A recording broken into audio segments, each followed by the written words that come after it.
The dining room at Dad's house felt smaller than usual, cramped with tension and the weight of conversations I'd learned to avoid. Thanksgiving dinner had become an annual exercise in endurance since Dad married Christine 3 years ago. She sat at the head of the table opposite him, perfectly coiffed in a cream cashmere sweater, discussing the family's financial future as if I weren't sitting right there. "Michael needs to understand the business better if he's going to inherit it someday," Christine said, cutting her turkey with precise movements. My half-brother Michael, now 22 and fresh out of business school, nodded eagerly from his seat beside her. "Absolutely," Michael agreed. "I've been reviewing the expansion plans for Thompson Construction. The new equipment loan will let us take on those municipal contracts." Dad looked pleased. "The $2 million will cover 3 excavators and a crane. With that equipment, we can bid on the city's infrastructure projects." I kept eating quietly, the same position I'd occupied at these family dinners for years.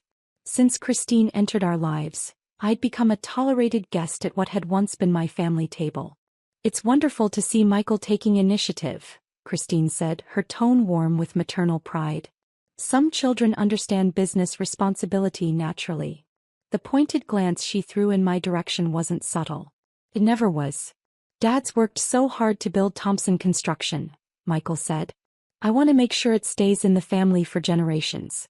Which is exactly why we need to be smart about inheritance planning," Christine continued, setting down her fork to address the table directly. "Richard, we need to discuss your will again." Dad looked uncomfortable. "Christine, maybe Thanksgiving isn't the time." "Actually, it's perfect timing." She looked directly at me for the first time during dinner. "Emma needs to understand her place in this family's financial future." I took another bite of stuffing, saying nothing. Experience had taught me that engaging with Christine's inheritance discussions only made them longer and more painful. "You don't deserve family money," Christine declared, her voice rising with conviction. "Real children get inheritance. Michael is Richard's son and my son. You're just a complication from a previous marriage." The words hung in the air like smoke. Dad stared at his plate, unwilling to contradict his wife but clearly uncomfortable with her directness. "Mom's right," Michael said, though he had the grace to look slightly embarrassed. "I mean, Emma's been out of college for 5 years and she's still renting that tiny apartment. She works at some nonprofit making what, $30,000 a year? She's not exactly contributing to the family's success.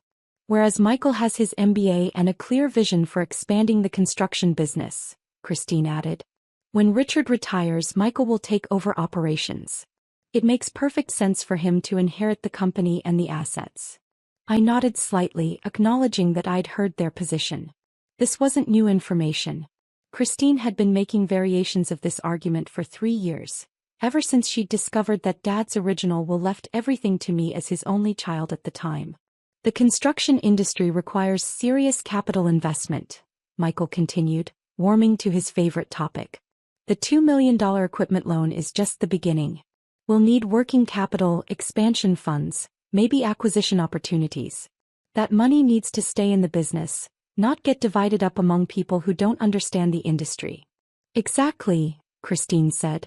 "Emma works for some environmental group, for goodness sake. What does she know about running a construction company?" "It's habitat restoration," I said quietly. "We restore damaged ecosystems." "See." Christine gestured as if I'd proven her point. "Playing in the dirt for $30,000 a year while Michael is planning to expand Dad's business into a multi-million-dollar enterprise." Dad finally looked up from his plate. "Christine, Emma is still my daughter."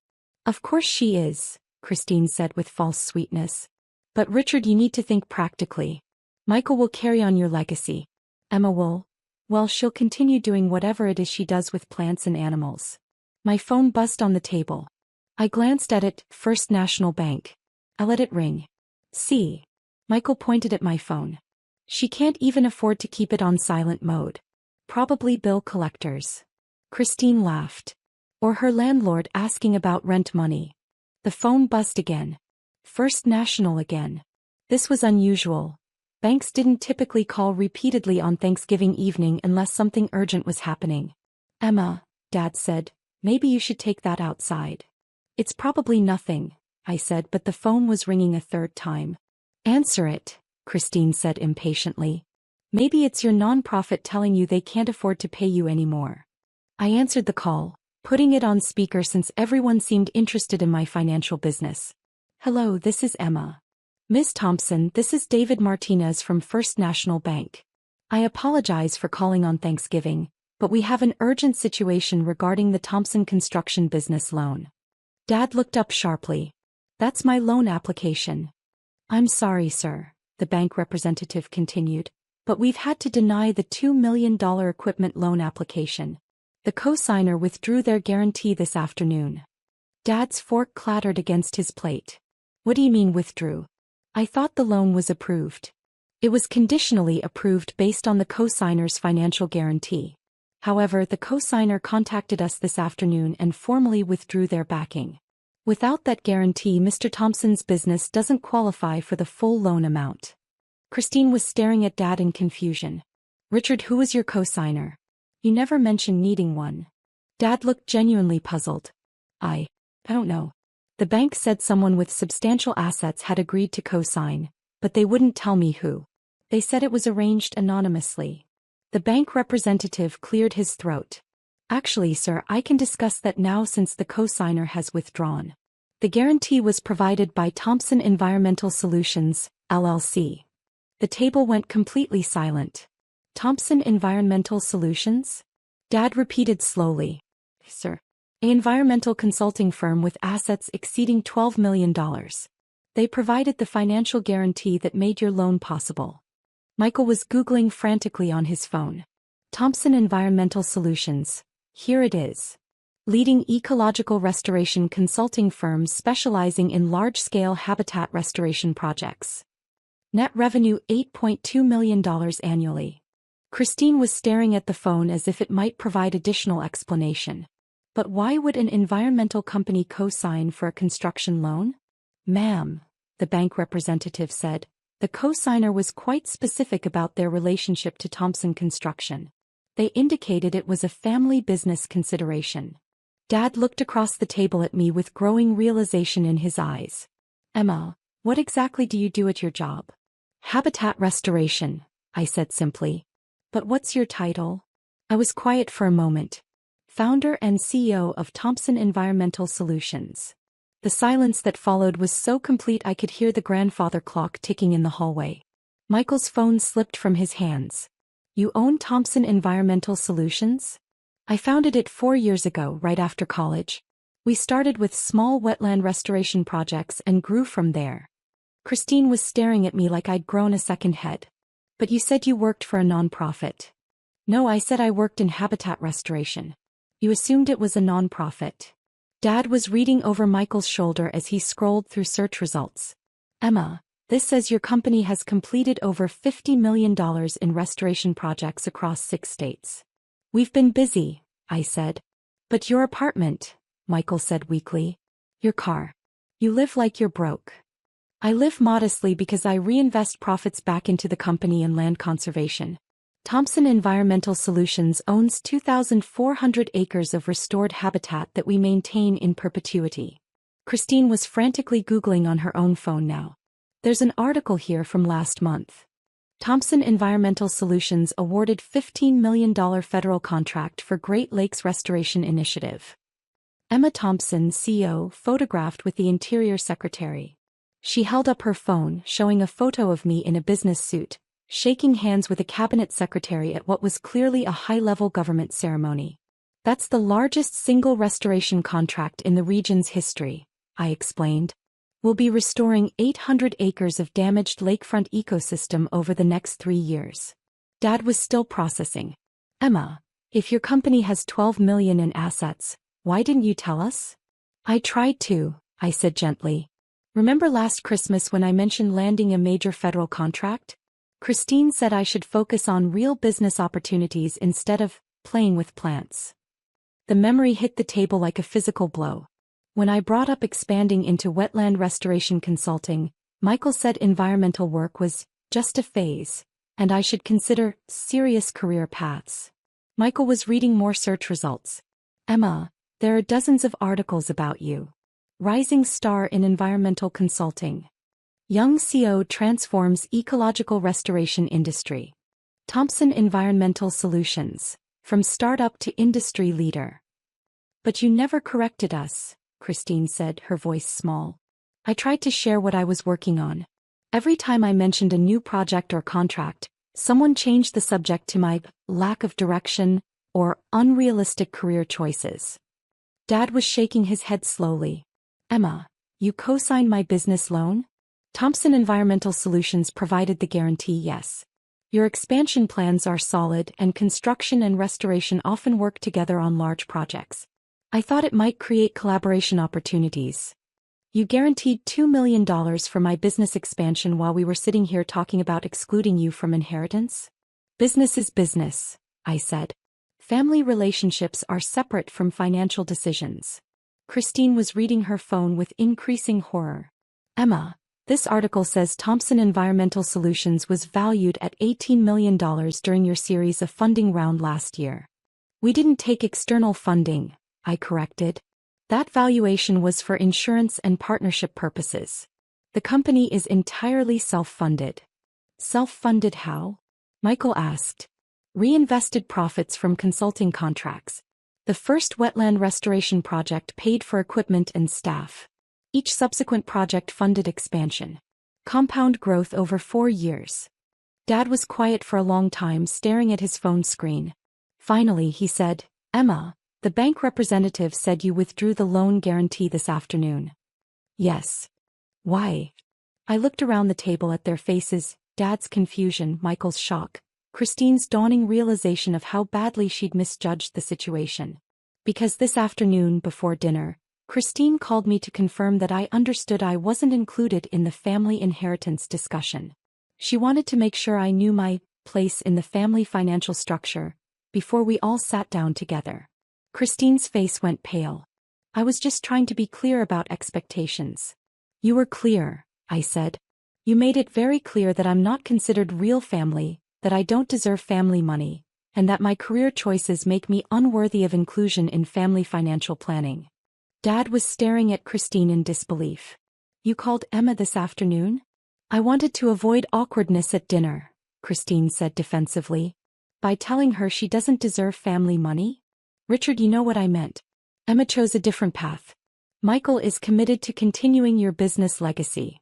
While Emma was quietly providing the financial guarantee that made my business expansion possible, Dad said. The irony was sinking in. Christine had spent dinner explaining why I didn't deserve family financial support, while I had literally been supporting the family business with a multi-million-dollar loan guarantee. Emma, Dad said quietly, what happens now? With the loan? First National will probably offer you a smaller loan based on Thompson Construction's assets alone. Maybe $800,000 instead of $2 million. You can still expand, just more gradually. And the collaboration opportunities you mentioned? I considered the question. Thompson Environmental Solutions had been awarded several contracts that required construction work. Habitat restoration often involved earth moving, water management, and infrastructure development. There are possibilities, I said. The Great Lakes restoration contract includes significant construction elements. Shoreline stabilization, habitat creation, access road development. If Thompson Construction is interested in environmental construction, there could be substantial subcontracting opportunities. Michael's eyes widened. The $15 million federal contract? Among others. We have 3 major restoration projects starting next year that will require construction partnerships. Dad leaned back in his chair looking overwhelmed. Emma, I owe you an enormous apology. You don't owe me anything, Dad. Yes, I do. We all do. You've built an incredibly successful company while we treated you like a failure. You were supporting our family business while we discussed excluding you from the family. Christine was crying quietly into her napkin. Emma, I'm so sorry. I completely misunderstood your situation. You made assumptions based on what you could see, I said. I don't live a lifestyle that displays wealth, so you assumed I didn't have any. But why? Michael asked. Why live in a tiny apartment and drive an old car if you're worth millions? Because the money isn't for me, I said. It's for the land. Thompson Environmental Solutions exists to restore and protect damaged ecosystems.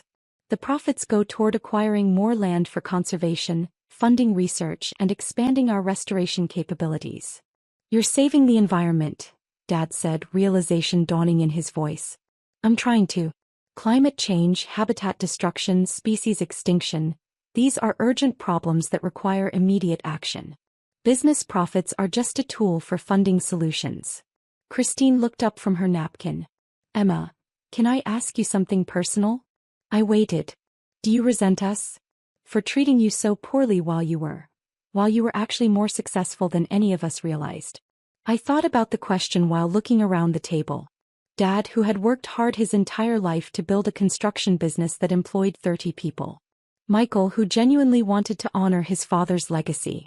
Christine, who had been trying to protect her son's future in the only way she knew how. I don't resent anyone, I said.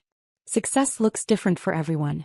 Dad built a solid construction business that provides good jobs and contributes to community development. Michael has legitimate business skills and genuine enthusiasm for expanding the company. Christine is protecting her family's interests, which is natural. But we dismissed your work, Dad said, because you didn't understand it. Environmental restoration isn't a visible industry. We work in remote locations, our projects take years to complete, and our success is measured in ecological outcomes rather than financial returns. Until now, Michael said, still scrolling through articles about Thompson Environmental Solutions. The financial returns enable bigger projects, I said. But they're not the goal. Dad stood up and walked around the table to my chair. Emma, can I give you a hug? I stood up and hugged him, the first genuine physical affection we'd shared since Christine joined the family. I'm proud of you, he said quietly. I'm sorry it took me so long to understand what you were building. Dad, your construction business matters too. Community infrastructure, job creation, economic development, that's important work. Maybe, he said, but habitat restoration might be more important for the long term. Christine approached us hesitantly. Emma, is there any way I can earn your forgiveness? And maybe learn more about what you actually do? I looked at her, really looked at her for the first time in 3 years. Behind the defensive positioning and maternal protectiveness, she was just someone trying to navigate a complicated family situation. Christine, would you like to visit one of our restoration sites? I think you'd find the work interesting. Really? We're starting a new wetland restoration project next month about an hour from here. It's a 200-acre site that was damaged by industrial agriculture. We're bringing it back to native prairie and wetland habitat. Michael joined us. Emma, could I visit too? I'm curious about the construction aspects. Absolutely. Environmental restoration involves significant earth moving, water management, and infrastructure development. There might be partnership opportunities between our companies. Partnership opportunities? Thompson Environmental Solutions has more restoration contracts than we can handle in-house. We need reliable construction partners for the infrastructure elements. Thompson Construction could specialize in environmental construction, a growing market as more organizations invest in ecological restoration. Dad's eyes lit up. Environmental construction. That could be a whole new business line. The federal contracts alone represent hundreds of millions in construction work over the next decade, I said. Climate change adaptation, ecosystem restoration, green infrastructure, it's a massive emerging market. And Thompson Construction could get in early, Michael said, his business school training kicking in. With the right expertise and equipment, which is exactly what you were planning to buy with the loan. Dad sat back down looking thoughtful. Emma, would you consider reinstating the loan guarantee? Not as family obligation but as business partners. I considered the question. Thompson Construction was a solid company with good leadership and growth potential. Adding environmental construction capabilities could benefit both businesses. Under different terms, I said. Instead of a simple guarantee, Thompson Environmental Solutions could provide the $2 million as a direct business investment. We become minority partners in Thompson Construction's environmental division. Meaning, we help you develop environmental construction capabilities, provide training and certification support, and guarantee subcontracting work. In return, Thompson Environmental Solutions gets 25% ownership of the new environmental construction division. Michael was calculating quickly. With guaranteed contracts from your restoration projects? Multi-year contracts. The Great Lakes restoration alone would provide 2 years of steady construction work. Dad looked at Christine, then at Michael, then at me. Emma, that's incredibly generous. It's good business. Thompson Construction gets the capital and contracts needed to expand into environmental work. Thompson Environmental Solutions gets a reliable construction partner. Both companies benefit. What about inheritance? Christine asked quietly. I was quiet for a moment. Christine, I don't need Dad's inheritance. Thompson Environmental Solutions generates more revenue than Thompson Construction. But I would like to be included in family discussions, even when those discussions involve topics I'm not directly involved in. You want to be treated like family, Dad said. I want to be treated like someone whose opinions and experiences might occasionally be worth considering. Christine nodded slowly. I owe you much more than an apology. You owe me the chance to rebuild our relationship on better terms. I'd like that, she said. Michael raised his water glass. To family business partnerships and environmental construction. We all raised our glasses, even Christine managed a genuine smile. To understanding each other better than we did this morning, Dad added. As we cleared the dishes and prepared dessert, the conversation shifted to practical planning for the business partnership.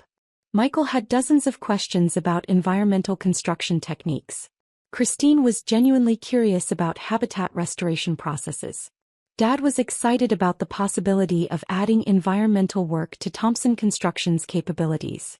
Emma, Dad said as we loaded the dishwasher, can I ask you something? Of course. Are you happy? With your work, your life, the choices you've made? I thought about the question while rinsing plates. Dad, I wake up every morning knowing that my work helps restore damaged ecosystems and protect habitat for endangered species. I solve complex problems that require creativity, scientific knowledge, and business skills. I'm building something that will benefit the environment for generations. That sounds like happiness. It is. The financial success enables bigger projects, but the satisfaction comes from knowing that the work makes a difference. I wish I'd understood that sooner. You understand it now. That's what matters. 6 months later, Thompson Construction's environmental division had completed its first restoration project, a 50-acre wetland restoration that included shoreline stabilization, native plant installation, and wildlife habitat creation. The project came in under budget and ahead of schedule, establishing Thompson Environmental Construction as a serious player in the regional restoration market. Michael had completed environmental construction certification and was managing the new division with genuine enthusiasm. Christine had joined the board of Thompson Environmental Solutions as a community outreach coordinator, helping secure local support for restoration projects. At our second business partnership review meeting, held in Thompson Environmental Solutions' new conference room, Dad reviewed the financial results. Environmental construction revenue. $2.3 million in 6 months, he said. Project completion rate, 100%. Client satisfaction scores, 98%. Emma, this partnership has exceeded every projection. The market demand is even stronger than we anticipated, I said. Climate adaptation projects, ecosystem restoration, green infrastructure, there's more work than we can handle. Michael looked up from his project management software. We have contracts booked through next year, and 3 federal agencies want to discuss multi-year partnerships. Most importantly, Christine added, the environmental impact data shows measurable improvement in water quality, soil stability, and native species populations on every completed project. Dad smiled. Business success and environmental benefits. The best kind of success, I said. That Thanksgiving, exactly 1 year after our family crisis, we gathered again around Dad's dining room table. But this time the conversation was different. Thompson Environmental Construction just won the state's largest wetland restoration contract, Michael announced proudly. $8.7 million over 3 years. The habitat restoration work is creating real biodiversity improvements, Christine added, consulting her tablet. Waterfowl populations on our completed projects have increased by an average of 340%. Dad raised his wine glass. To family businesses built on mutual respect and shared values. To understanding that success has many different forms, I added. To environmental construction, Michael said with a grin. To second chances, Christine said quietly. As we clinked glasses, I reflected on how much had changed since the previous Thanksgiving when I'd been told I didn't deserve family money. The business partnership had been successful beyond anyone's expectations, but more importantly, our family relationships had been rebuilt on foundations of mutual respect and genuine understanding. My phone buzzed with a text from our project manager. Great news! The Department of Interior wants to discuss a $25 million multi-state restoration initiative. Thompson Environmental Construction specifically requested as lead contractor. I showed the message to the table. Looks like we'll be busy next year. Good busy or stressful busy? Dad asked. The best kind of busy, I said. Solving important problems with people I trust. And for the first time in years that included my entire family.